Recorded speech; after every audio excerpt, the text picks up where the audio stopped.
I'm now duly prepared. Yeah. Hello, you all. And you hear us laughing, and I do not edit a thing out of this because I like authenticity. And so you hear me laughing because this guest today is someone that I respect greatly. He's just a phenomenal human being, and that is none other than Scott Schilling. And he's going to tell us more about himself soon. But welcome to the Power Transformation Podcast, Scott. I am tremendously honored to be here with you. Thank you so much. And we're going to get started and jump right into it. And I'd like to start off, first off, with just some icebreaker questions that I ask my guests. And actually, I'm doing the format a little differently. I'm going to put you in the hot seat early on, where this is just Awesome. some rapid fire questions that I'm going to ask you. Don't overthink it, whatever comes to mind first. And this helps us just to get to know you a bit better before we dive into our topic. So, Perfect. Scott, your favorite food? Lasagna. Ooh, and I make a mean lasagna. Ooh, I make a really good lasagna. Okay, anyway, favorite color? Purple. Favorite time of the year? I think fall. Just all the holidays and everything. It's cool to Mhm. be around people. Favorite place to travel in terms of a vacation spot? British Virgin Islands on a catamaran, uh, just floating around the islands. It's Wonderful. nirvana. Mm. And lastly, favorite phrase or saying? I would have to say it's Zig Ziglar's quote, "You can have everything in life you want when you help enough other people get what they want." That is a great way to start. And Scott, that has definitely been your life thus far. And so let's start with this question. It's nothing too deep, it's really a surface level question. But who is Scott Schilling? Who are you? Well, I'm glad it was nothing deep. Uh, I'm a child of the Most High God that's been put on this planet to make as much positive impact as one person can make. Mm. In which ways, Scott, are you making a positive impact on people's lives? Well, hopefully, always. Mhm. The reality is, I'm blessed to be a professional speaker, trainer, coach, author, and so sometimes it's by providing encouragement to people. Mhm. Sometimes it's by sharing some learning with them. They might need to learn a thing here or there. Yeah. Uh, Sometimes it's just, kind of being the thumb in the back, right? Just that little push that they need. Hmm. Hmm. So I tend to do it a lot of different ways, Hmm. mostly through communication, though, but whether it be coaching or training or speaking, or, just giving people a big old hug sometimes, or you know what? And if I don't want to expend that much energy, just a smile.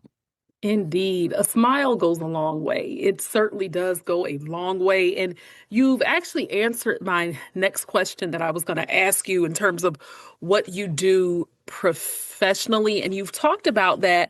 So I want to kind of go back a bit because our conversation today is huge in part about your journey and how you not only show up in the world, but what has made you be who you are now. So take us back, Scott, to some of your early origins. And you are saying that you are a professional speaker. I can attest to that.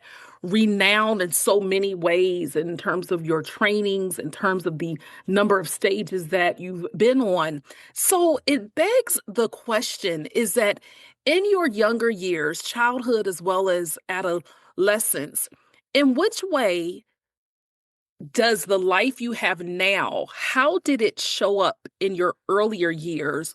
Or is it something that evolved naturally over time? Well, I think the answer to that question is yes. Mm, It's really both. I grew up a five sport athlete, mm, and so I was always playing a lot of team sports and had some amazing coaches who always invested in me. mhm. And ultimately, that's how you grow over time, right? You surround yourself with people who have been there and done that, you observe, you take guidance, you put things into action, you uh, have things that don't work, and then you have things that do work, right? Mm-hmm. So, as an athlete, I was very blessed to have some of the most amazing coaches on the planet, Mm-hmm. legendary coaches. That led me to a time where as I was playing Big Ten football for the amazing Coach Hayden Fry, go Hawks. Okay, maybe not a whole lot of Hawk fans here, but anyway, the while I was going to the University of Iowa and I was playing Big Ten football, I became a licensed life insurance agent. Mm. Not necessarily because I wanted to sell life insurance, but what I wanted to learn how to do is do face-to-face personal communication. Mm-hmm. I wanted to learn how to talk to people because, there's 8.5 billion people on the planet. I'm pretty sure they've figured out how to make more. I don't think that's going to stop. That's And, right. and so it's all about working with people. So, that next evolution was, learning personal face-to-face communication ability and then, following. Well, mentors are an amazing thing. Mm-hmm. They model what you want and can do, provided you pay attention and start to put some of the same things in. I saw my dad speak in front of a mirror for years. And I'm like, what is he doing? Talking to himself in a mirror. Well, he was bringing people to support the United Way. And so he would practice his talks to the mirror, speaking to himself, so that he could perfect the message, so that he could get more people to help more people. And Mm-hmm. I watched that for years, and he never got paid a lick for it, other than the goodwill and the attaboys, from it. But I saw that. So I saw his effectiveness. I learned how to talk to people. I got surrounded by amazing mentors. I've written checks to 19 mentors across my career, hundreds of Mm-hmm. thousands of dollars. And people say, Mm-hmm. was it worth it? Well, yeah, Absolutely. every bit of it. I mean, Yeah. if you don't invest in yourself, why should anybody else invest in you? Right. Mm-hmm. And then you learn from the best of the best. And you get another model and you emulate part of that. And then you learn another and then you do more. And then you get opportunity and you Mm-hmm. and you share what you've learned. There's not a doubt in my mind. God has trained me up to be a change agent on this planet Mm-hmm. to create positive impact. So it just kind of all works together over time, if that makes sense. It definitely does. And I want us to continue this, but I'm curious and want to go back a bit. You said something so key about your father, about how you observed him then, literally speaking in mirrors, and you were observing him then. At the age you were then in observing him, what was going through your mind at that time in terms of what is dad doing? And how did you learn how to emulate that in your speaking career as you went on down the road? Well, I mean, what I saw is him practicing. Hmm. And again, as a five-sport athlete, I had done lots of practicing. That takes So discipline. it does. And so Yeah. it's just a different type of practice, right? You're practicing a core skill set. One of the reasons that you practice your talks looking into a mirror is so that you can look yourself in the eyes. Hmm. Number one, to get very comfortable with looking other people in their eyes, and also to see, I mean, if you're doing this while you're doing your talk, you're going to get sick, but so is the audience, right? So Hmm. you learn structure and you learn all those things. So that's what I saw him doing in all that. So then when it came to, my speaking mentor, absolutely brilliant man. And I said, John, give me everything you got. My commitment is I won't keep it. He said, what do you Hmm. mean? I said, I'll share it with my students and my clients. I'll become an extension of you. And so he gave me everything he had. But there were just little there were a lot of big things, Of but course. even some of the littlest things. Like I said, John, I really want to be like you. And he just looked me in the eye and he said, if you want to do what I do what I do. It's Mm, so simple and yet it's so profound. If hmm. you want to accomplish some of the things that other people have accomplished, do the things that they did to accomplish it. The road is already the pathway is laid out. Yeah. The only question is, will you be observant enough and will you be egoless enough to do it the way they did it? See, what tends to happen, my speaking mentor in particular, but came down to Dallas and took me out to dinner one time. He said, I got to ask you a question. Okay. He said, you're easily the most successful student I've ever trained. You've sold more from stage, you've done more events, you've had an amazing career. But he said, I got to ask, you're the only person who did 100% of what I taught him to do. I need to know Mm, why. And I said, I'll answer your question if you answer two for me. He said, okay. I said, how many dollars worth of checks did I write you? He said a number. I said, yeah, that sounds about right. I said, how many of them did you cash? He said, every one of them. I said, you now have your answer. Why would I mm. come to you to learn how to do this, to be the best I could be, and then not do what you say? That's right. He said, you're the only person who ever has. Mm, And what that taught me is an amazing lesson that as we share process and technique and strategies and different things, ego steps in. And by the way, ego is edging God out. We mm, tend to have ego step in and go, well, I'm not going to do exactly what they did. I'm going to add my touch to it. Well, if your hmm. touch was working, you wouldn't have needed them in the first place.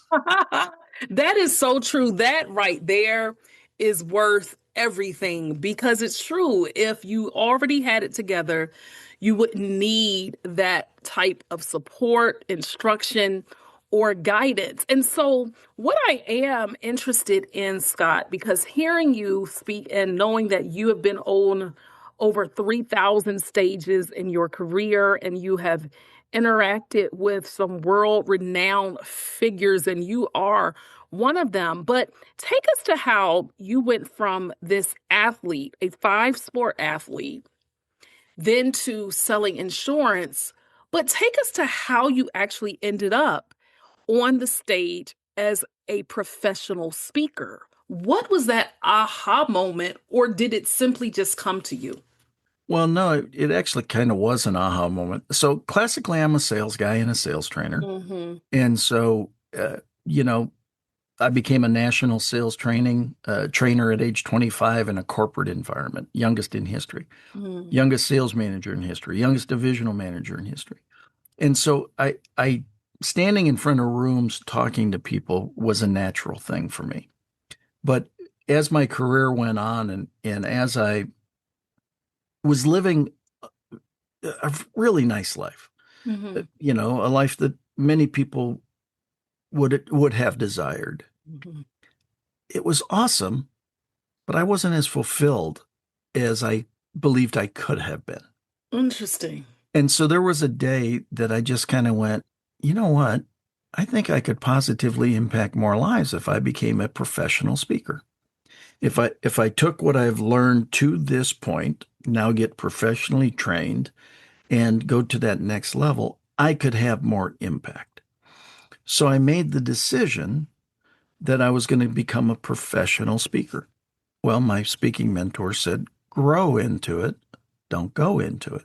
Mm. And so I still was working a vice president of sales and marketing position and starting to speak and do things like that.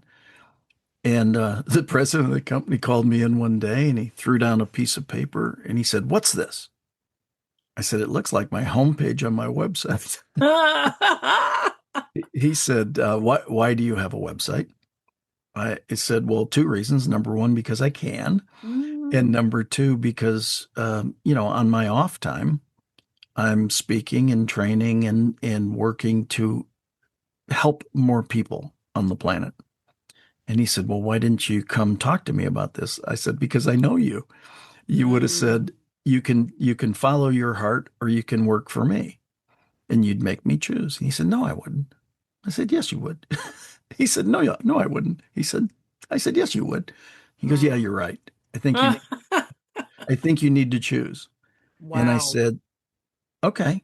So if it's about me following my heart and helping more people, I guess then I resign. Mm. And he goes, not the answer I was expecting. And I Uh-huh. said, I'm sure it wasn't. But it, this isn't me wanting to do this for me per se. This is me recognizing the talents and capabilities God had graced me with so that I could do more and better things to serve Mm. more people. And if you are asking me to make that kind of choice, then I've got to go with what's been put on my heart. And he goes, do you have any clients? I said, no. Do you have any gigs on the calendar? I said, no. Do you have anything set up at all? I said, no. He said, you're not going to make it. Oh It's, my and I gosh. said, I appreciate your thought. I don't believe that to be the case. Now, we remained great friends after. He wasn't saying it necessarily. He was Mm-hmm. saying what he believed, Exactly. you know, and Yes. have you ever had a vision vandal that you've been around? Of course. Oh Well, yeah. so have I. Uh-huh. The only question becomes, do you know your vision strong enough and do you have enough belief in yourself to go out and do it? So Indeed. I Yes. resigned. Mm-hmm. I started doing it, you know, little by little. And then all of a sudden, my speaking mentor had somebody call him and said, "Hey, we need the best you've ever had." And he said, "Well, I've never recommended anybody to anybody, even though I've had thousands and thousands of students." Wow. And they said, "But we need somebody." He said, "Up until now, Scott's your guy." Mm-hmm. And I went to work with that organization, and heck, I spoke 288 times a year for 6 years running. So, Wow. it was, it's amazing how, there's a verse.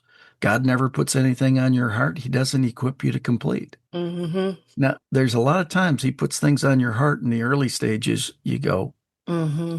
what you talking about? Where'd this come from? Mm-hmm. But ultimately, he equips you to be able to accomplish the goal. So for me, it was this transition of going, and then all of a sudden, now you're speaking on a variety of platforms, Mm-hmm. and it just takes a person to see you one time. It only takes one thing, one time. And that's the thing that people forget.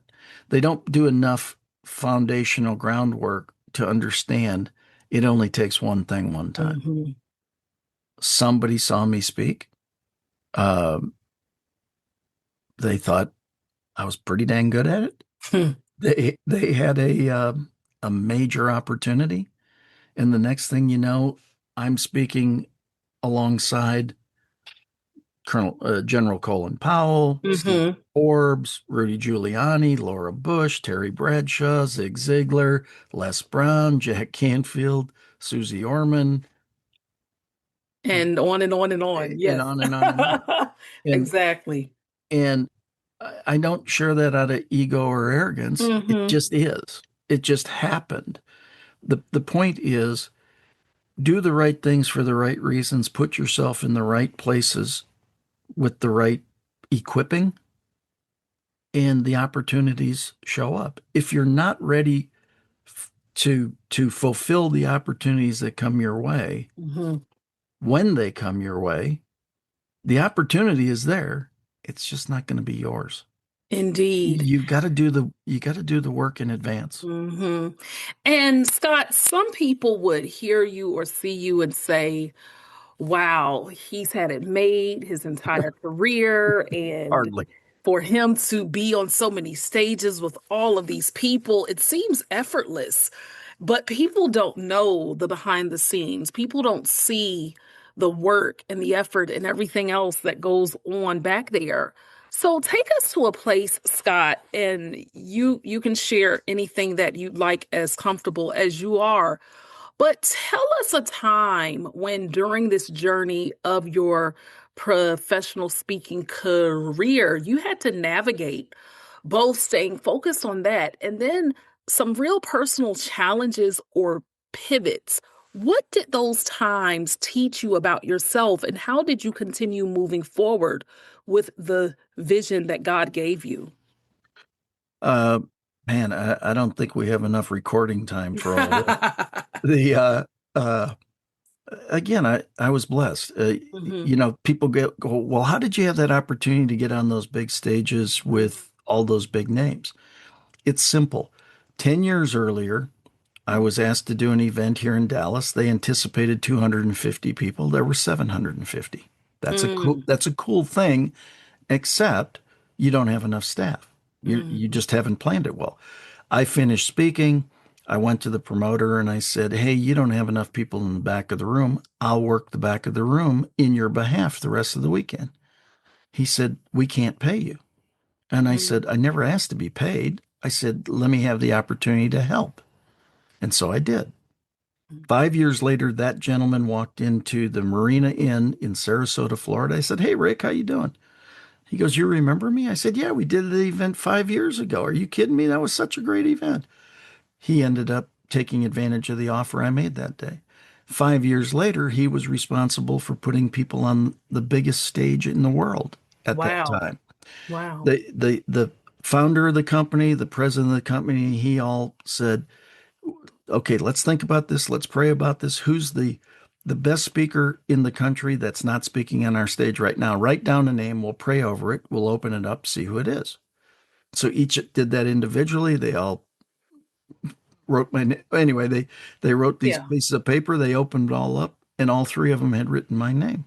My And I goodness. got a call that said, "Hey, you know, we're pretty sure you're supposed to be speaking for us." And they told me the story, and I said, "Well, if God says I'm supposed to be there, I'm there." I'm a 10-year overnight sensation. Hmm. Now, would I have preferred that to happen earlier? Of course I would. Did a lot Hmm. of things happen in between? Of course they did. Yes. The point is, I mean, I've had everything from being in front of 10,000 people in the round and have my screens go completely black for the next 38 minutes, Mm, having to tap dance, to having an argument with God on stage, which I wouldn't recommend, by the way. mm, But really finding some profound moments, to having it all, to mhm, having nothing, mm, and everything in between. And uh, again, the bottom line truly becomes God never puts anything on your heart. He doesn't equip you and supply you to finish. mhm. Now, one of the things is we're just past the 11th anniversary of my near death experience. 11 years ago, I had a near death experience. Hey, sorry to disappoint you. I've always been an overachiever. I lived, I made it through, right? The point is, you're going to go up against a lot of stuff in life. It's just not simple. It's Life is not a game for cowards. Mm-mm, Some it's stuff not. there's going to It's be really some not. stuff that comes Yeah. N- across, right? Now, take us to that near death experience. What exactly happened to you? And when you came out on the other side, what was the enhancement or even a shift with how you spoke to to continue making a much more effective ripple effect amongst those that you spoke to in your audiences? Well, ultimately, it was going to a speaking event, Hmm. balanced a box of books on my knee. Super cold day here in Dallas. We don't get many. Yeah. Flipped open the back hatch of my SUV, grabbed the box of books, ducked underneath, but as fast as I flipped it up, it came back down, hit me in the back of the head, Mm, dissected the posterior interior cerebellar artery in my brain, had a massive headache. my So what did goodness. I do? Nothing. I'm a guy. You don't do anything. 4 days later, I jumped on an airplane, went up through pressure, down through pressure. My head Ooh. about blew off. We were filming an infomercial out in LA and took a break on the fourth day and went to Universal City Walk for Mhm. lunch at Bubba Gump's. That's where we Yeah. were going. I started walking, and all of a sudden my legs stopped. And I was standing on two tingling stumps from Oh just my. above the knees down. Started becoming disoriented, started to fall back. There was a railing. I grabbed it, walking with seven people, three of them doctors. Coincidence? I think not. Wow. One of them threw a chair underneath me. I fell into the chair. One of the docs spun around and said, "What's your phone number?" I said, 817-239. Why would you be asking me that now? Can't you see I can't walk? He said, no reason. Well, I was cold. I was clammy. I was gray. I was sweating profusely. I was in the middle of a full-blown cerebellar stroke. Whew. And the cerebellum is responsible for speech, memory, fine motor skills, walking, talking, vertigo. By the grace of God, I come through like this. Mm. And so, Mm. you know, the lessons that come from all of this are so amazing. One of them is if you got a headache for 8 days, go to a doctor. That's the Exactly. first Yes, lesson. sir. I know That's your the wife first lesson. got on you about that, Oh probably. yeah, yeah. Your wife. And but the other side is, just understanding that it, I have taken it as, God was, Tapping you. Yes, indeed. and then all of a sudden hit whack. Hmm. All of a sudden it was a, hey, I've been trying to get your attention. And so again, you come through it. Uh, I'm not going to suggest it's not confusing.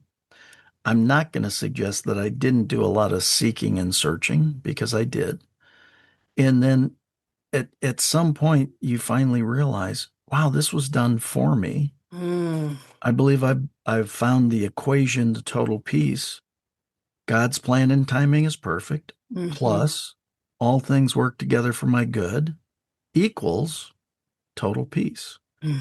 So so you learn lessons. So something like that comes to you, so you start sharing it with people, and then you find, wow, just that simple equation has now helped so many people because now they're more at peace. Because Hmm. you don't get through life without taking a gut shot here or there. Hmm. I mean, I know you have, Gut I have. shot, Yeah, kick in the face, yeah, exactly. trips. Goodness. It's as Mike Tyson said, everybody looks really froggy until somebody punches them in the face. Uh-huh. You Sure know, enough. Oh and my it, gosh. and so you go through this, and then you go, okay, God, what do you got for me? Mm. You know, and um, I heard crickets for a long time, and I talked to one of my fellow speakers who's both an amazing speaker but a tremendous evangelist, Krish Hmm. Dunham. And I said, Krish, I don't get it.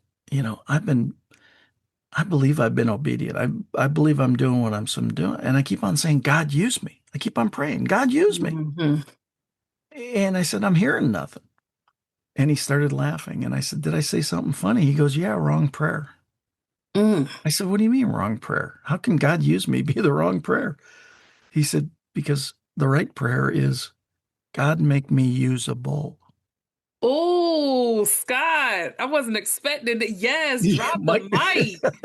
Oh my and, gosh, Scott. and I have so, often heard, just like you, like, God, here am I, use me or send me, but God, make me usable. and Ooh. And and that's what I feel has happened over time with me. I feel like he's polished the edges and he's done the stuff Whoa. to allow me to share the experiences. Mm. My platform is to return respect, honor, and dignity to the planet. Hmm. Respect is how I treat you. Honor is how I lift you up. When we both do that well, we both experience dignity. Well, Hmm. that's been my platform this whole time. But he's given me a different level of empathy, a different level of compassion, a different Hmm. level of no judgment. Um, to just say, how can we serve each other and therefore serve the world better? Hmm. And I'm not the only one that does it by any stretch of the imagination, and I ain't anything special. I am a guy who raised my hand. In fact, with one of my spiritual guides, I said, Clarice, why me? Mm, And she said, remember when you made that declaration to God on stage that you were done being a hired gun, except for three things: hmm. sharing messages of hope and inspiration, teaching and training others to do the same, and building his kingdom? Yeah. He said, he heard you, he believed you, Hmm. he'll never let you out of it. Hold on. And that's the way it's been ever since.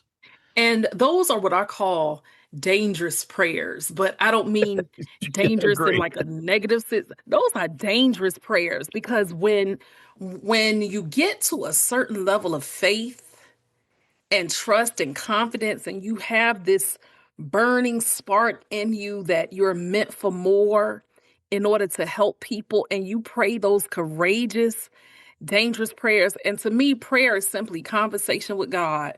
Yep. And when you do that, oh yes, you best believe things will happen that will stretch you and test you. But at the end of the day, oh how sweet it is to know the effect that you're having. And I asked it earlier, but I think it was a little loaded. But I want to talk about something that you've told me in the past.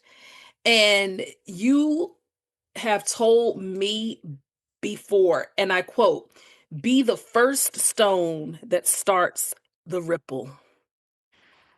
Scott, explain to us what that means and how that looks in the world of how you have affected lives through your speaking. Well, it's an easy to remember concept. If you think at any time you've been near water and you've taken a stone and you've skipped Hmm. that stone starts the ripple. And so be the first stone is be the first one to cast a stone of goodness and start that ripple of goodness that goes out and be the encourager of other people to be the next stone Hmm. and to keep that ripple going and expanding. You know, a river reaches places its source never knows. So, you know, a source of water gets created and starts to travel, and all of a sudden it creates a river, but not where the source had planned it. The source just provided the source, it Hmm. provided the water. The water going through gravity and all the different things now creates the location where it ends up. So the Hmm. source doesn't sit there and say, I just want to provide good. And so, again, if you're the first stone, if you can be that source of goodness in some way, if you can treat people with respect, honor, and dignity, if you can smile at somebody, you automatically improve two lives, yours and theirs. If you can say a kind word, if you can lift somebody up, that's being the first stone. You start to create that ripple that now can germinate. You never know. Uh, we've all probably heard the story, and maybe an overgeneralization, but we've heard a story like this where somebody did something nice for somebody, Hmm. and that person was just on the precipice of suicide. Yes. And Uh-huh. and because somebody invested a little bit of kindness Hmm. or a little bit of time or a little bit of energy or a little bit of whatever, all of a sudden that person changed their path and went back onto the path that they were originally designed to be on in the first place, Hmm. right? Hmm. And so again, it doesn't, a lot of people say, how'd you get on the big stages and how have you done over 3,000 events and how I worked at it. That's right. I learned the things I needed to learn to position myself so that when an opportunity exposed itself, Hmm. I was able to fulfill that Hmm. opportunity. Again, I'm no better than anybody else. I'm nothing special.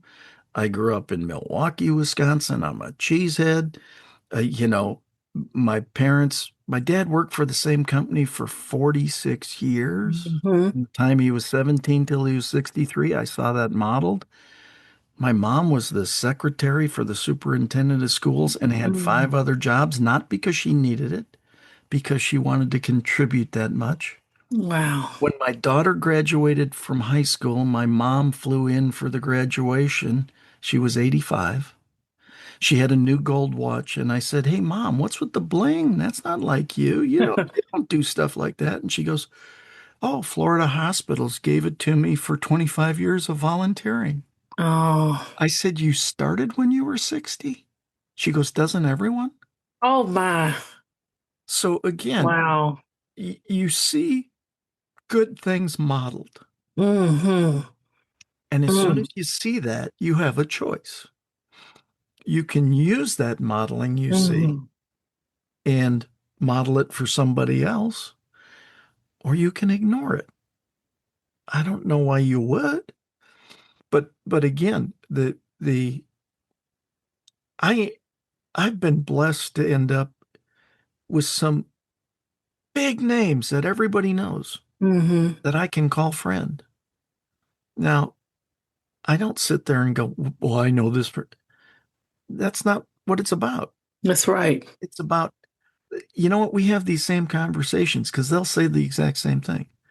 I'm nothing special, but I prepared myself to be in the right spot so that when the Hmm. opportunity came up, I was there. Hmm. And that's to a person, anybody that I know that's truly worth their salt. First of all, for the most part, you won't know that they're worth their salt from them. That's right. You'll hear it from other people or other things, right? But they'll all say that that's probably some of the most valuable time in the green rooms is just having conversations with people about, yeah, I love being on the road and serving so many people through the messages I deliver, but it gets hard. I got three kids at home Hmm. and they need dad too. And dad's not always there. But the good news is my wife is encouraging me to be out here because we know the end result of the good that's being done. Hmm. So again, I don't care who it is. The most influential person you know or that you can think of has got junk too. Of course they do. They They they certainly do. Yeah. and and and they've made choices that have probably created some sacrifices Hmm. and they've had to make decisions, which comes from the word decidere, to cut off. To cut. That's right. Yes. So they've had to Uh-huh. make a decision that I'm not going to do this, but I'm going to choose to do this instead. Hmm. Do we all make the right decisions every time? I'm going to suggest we probably make the wrong decision most of the time. Mm. But making the first decision now gives us feedback that now allows us to make a better decision next time. Hmm. It's not always easy. No, it's not. And that was stated beautifully because what I tend to see a lot are people who will look at someone who may be highly successful or doing a lot and just think, oh, they've had it easy, or they must have had a silver spoon in their mouth, or they don't work as hard as I do. But it's another level when you get to a certain place in life. Not to say that you didn't network and have contacts, but still, you had to put forth the work. You had to create a name for yourself, and your messaging had to be clear enough and strong enough and profound enough for people to even invite you in those spaces. I'm seeing a lot of posts of people who call themselves and are professional speakers, but think that certain stages, like, oh, I'm not going to do that in order to speak, or they have the nerve to ask me that. Almost this sense of an entitlement, not with everybody, but I'm seeing that more and more with certain people. And what I think to myself when I know people like you and others who have done this for decades and have truly made a living from it, not simply from the economic advantages, but I'm talking about that ripple effect. Some people just aren't willing to put in the work for it, even though they have the lip service. And social media, as much as I love it, it's that double-edged sword where there are a lot of people who yap at the mouth and at the keys and talk one thing, and behind the scenes aren't willing to sacrifice certain aspects and aren't willing to truly live out that vision. So, this question to you, Scott, as we start to come to a close here, I could talk to you forever, is thinking about the work that you've put in. What has been one of the number one contributions to you being so disciplined in this area of your speaking platform and how you serve people? Well, I think foundationally, it probably comes from, again, being a five sport athlete, playing a lot of Mm. sports, having a lot of coaches at a young age. And by the way, a coach very rarely tells you what you want to hear. Oh, yeah. They typically Hmm. tell you what you need to hear. Hmm. And one of my um, a story I tell from stage sometimes is at the end of practice. I was a place kicker and punter at the University of Iowa, and we would line up at the 25 straight on kick, rush over to the 30 on the right hash kick, Hmm. go to the 35 back. So we would Oh, serpentine yeah. back and forth on the field Hmm. and start at the 25-yard line. By the time we were done, we were at 55 yards. And so and the whole team would move as fast as they could move. We were trying to do it in case we were running the clock was running short. Anyway, there was a day that I drilled 8 kicks right down the middle. Oh, I mean, every wow. spot we went to, man, I nailed it. Uh-huh. And after every kick, Coach Fry chewed my butt after every one. And after the eighth one, which was from the right hash mark at 55 yards, and I drilled it right through the middle, he chewed my butt again. Mm. And I spun around and I said, Coach, I don't get it. I said, I just drilled 8 kicks in a row right down the pipes. You chewed my butt after every one. What gives? And he just looked and he said, Son, don't concern yourself when I'm chewing your butt. Only concern yourself when I stop, because then I no longer care. Oh my gosh. Look at you dropping all of the bars. I Scott, oh mean, my gosh, you dropping that all the that bars. Let me that was find out. that was one of those that you just go, I'm Mm, sorry. I'm sorry, coach. mm. But again, I She. think I think about that to the day when somebody is talking to you, Mm, don't concern yourself that they're talking to you and that they're working to help mm, you improve and that they're making suggestions that they're doing. mm, Only concern yourself when they stop because then they don't care anymore. And so we all have this opportunity should we choose to take it. Choice mm, is an amazing thing. The mm. reason when I became a licensed life insurance agent at age 18, it wasn't to sell life insurance, it was to gain a skill set. Yes. Well, what that skill set did is give me choices. I came out at a time where there were no jobs. So now here I am. I got my degree. I did everything everybody said you're supposed to do, and there were no jobs for Mm, most people. I had 7 job offers, mm, not because I was so something. It's because I had prepared myself, and the preparedness gave me choices. So it's mm, again another lesson that I share when I'm coaching people or mm, working with people. If you want to have choices, solidify your skill sets in a variety of areas so that when the opportunity in that area shows up, you now have a choice. mm, So many people are living by have to.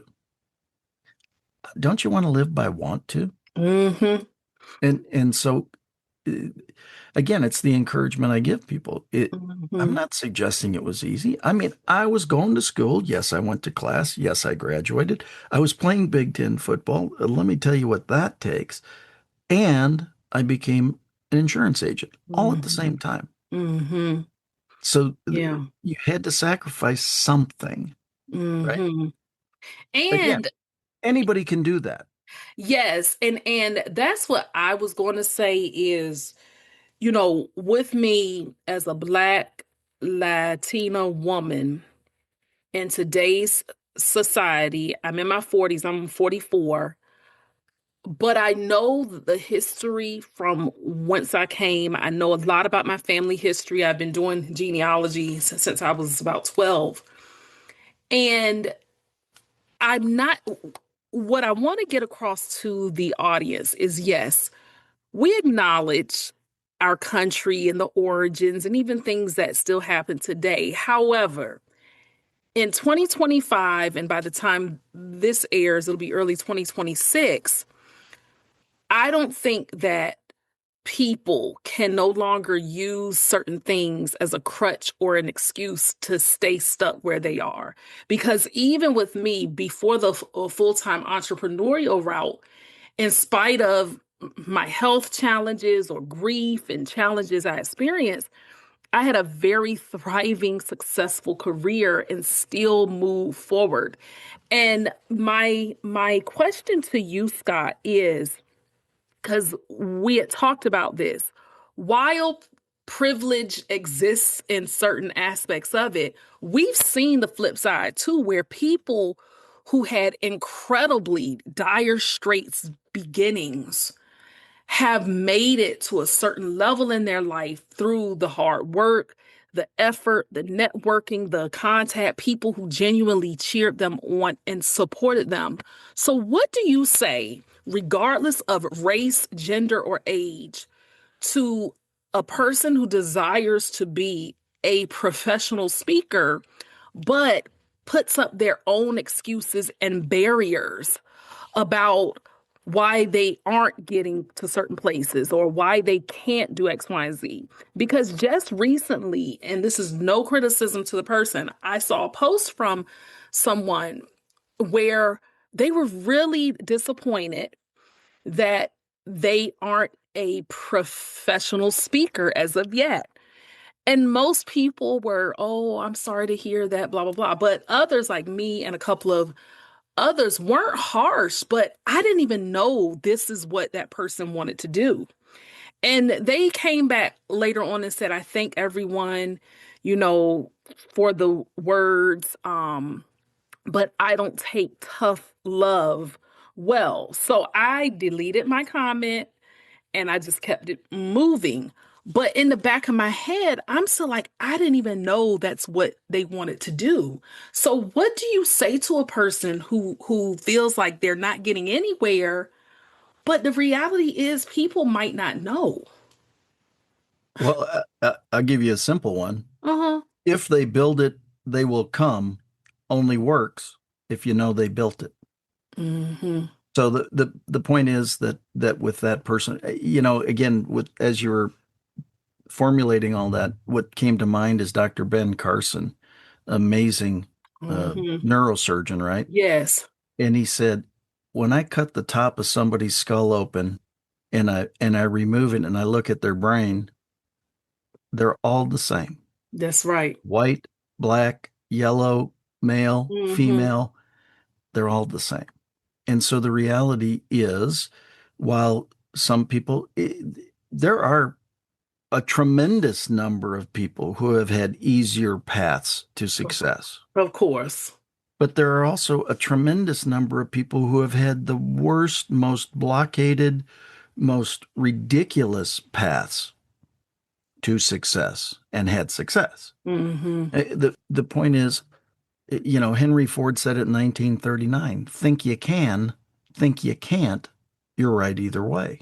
Mm. If you believe you can do it, you can do it. If you don't believe you can do it, everything's against you, everything will be against you. What you focus on is what you get. That's right. The brain is an amazing thing. The reticular activation system will focus and find anything you look for. So if you look for racism or discrimination or whatever, you will find it. Hmm. And if you find somebody of another skin color or gender or whatever being wonderful people, that's what you'll find. That's right. Where's your focus? Hmm. If you truly and again, I am not suggesting it's always easy.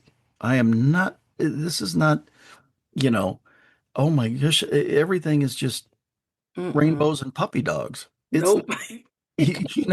you go through some stuff. You sure I've been do. through a lot of stuff. Now, that doesn't make me a victim. It makes me a victor because I've come through those things because I had a choice to become the victim of those things. Oh, poor me. Oh, woe is me. Oh, isn't this terrible? Or, it's not working the way I think. Therefore, maybe God's got a different plan for me. Yeah. Maybe he's Hmm. got a slightly different direction. Maybe I'm Hmm. supposed to be doing more of this. Well, I love speaking. You can put Me me too. in an arena in the round in front of Yes. 25,000 people, and it is awesome. Yeah, I love it And I too. and I'll deliver a message that will be of great service to the audience. That being said, if that opportunity doesn't come up, it doesn't come up. But it Mm. doesn't make a 10-person talk any less valuable. If we get into the number counting game and all that stuff as to far as our impact, Mother Teresa said one time, if you can't feed 100, feed one. Mm. Just do what you're designed to do. And if Hmm. you truly trust that God's plan and timing is perfect, it'll happen. The, people sit there and say, why are you still doing what you're doing? Because I'm not done. I'm That's not right. close to done. Now, I'm Hmm. more mature than some folks. That's code word for older. But but No. but but the fact is, I'm going to keep on going until I don't keep on going. Hmm. The point is you don't learn all this stuff. You don't have all these experience. You don't have I found my exact God mission? There are days where I feel I have, and there are days where I have been told by friends, it's not he hasn't even revealed it to you yet. Whoa, I, wow. I was I was at breakfast with a gentleman that I had just met, Hmm. and I was having this conversation. And I said, I feel like I'm on God's mission, but it just doesn't seem to be going the way I think it's supposed to go. And he Mm. just started to chuckle. And he said, How? You, Scott, out of all people? Well, no, he chuckled. And I Wow. said, I, I said, he goes, How old are you? I said, I told him. He goes, Well, I haven't received my mission yet. And I said, What?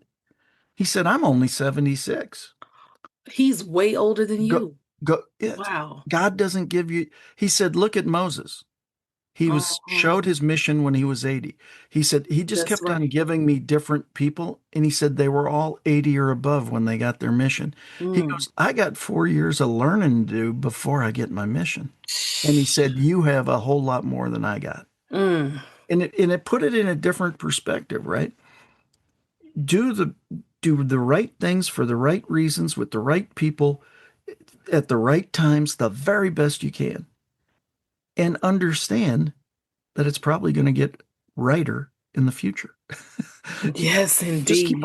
keep on doing good stuff, right? Hmm. It's just like, well, I didn't get my way. I'm going to take my bat and ball and go home. Well, that's stupid. Uh-huh.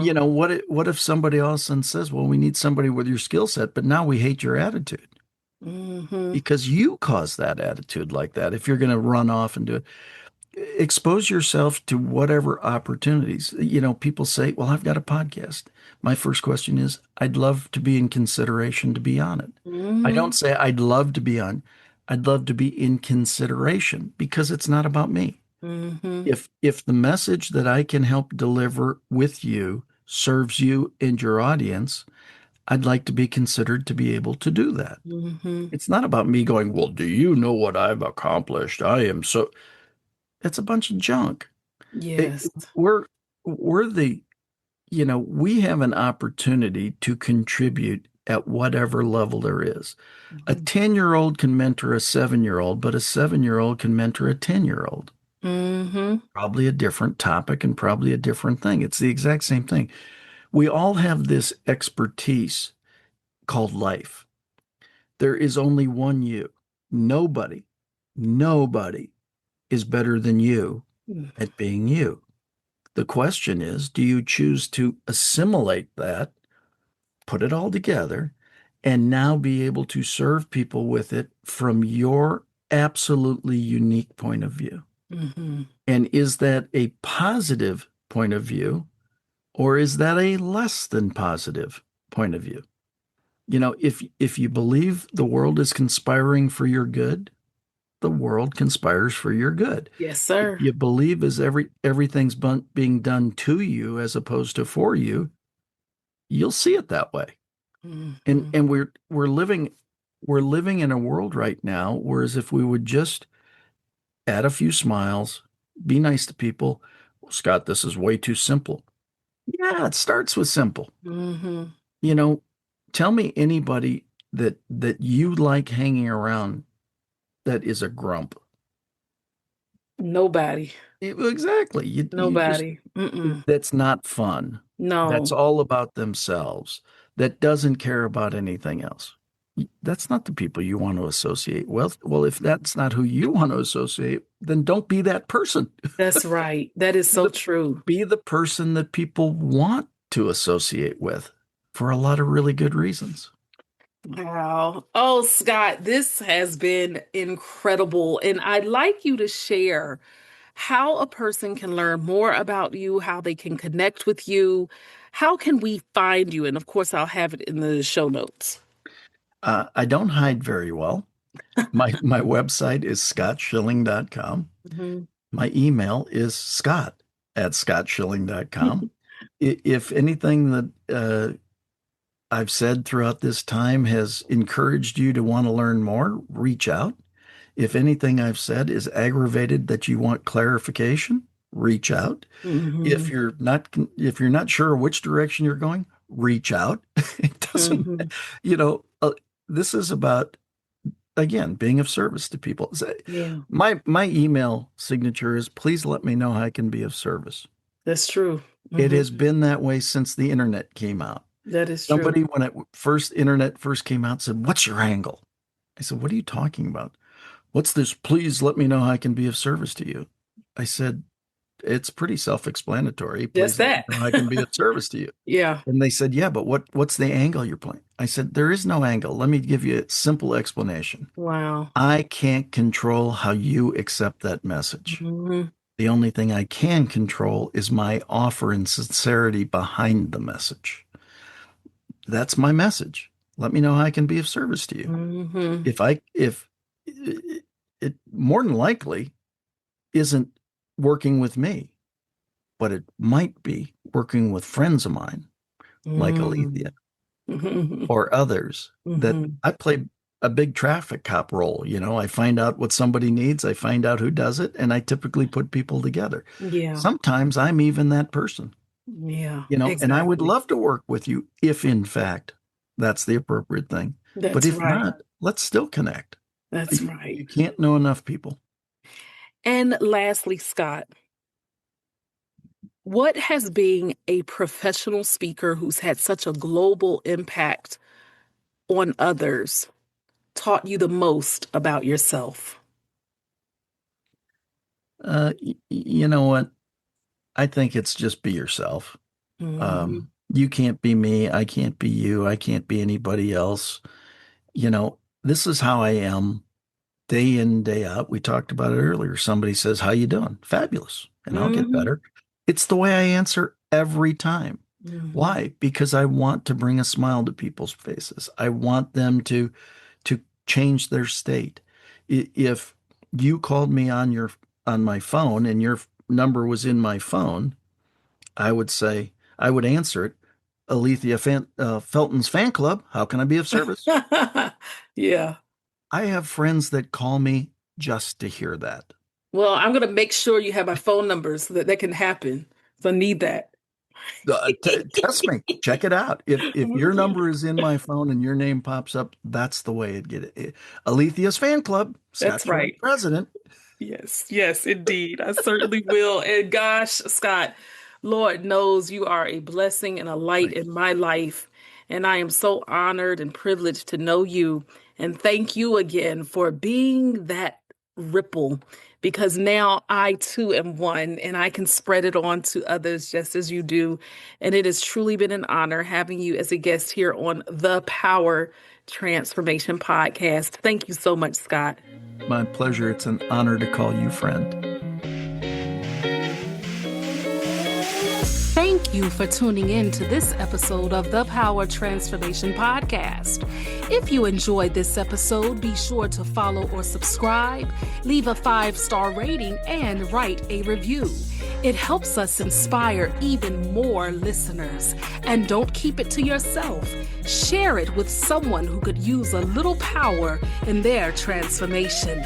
Until next time, keep bouncing back, keep rising, and be good to yourself and to others.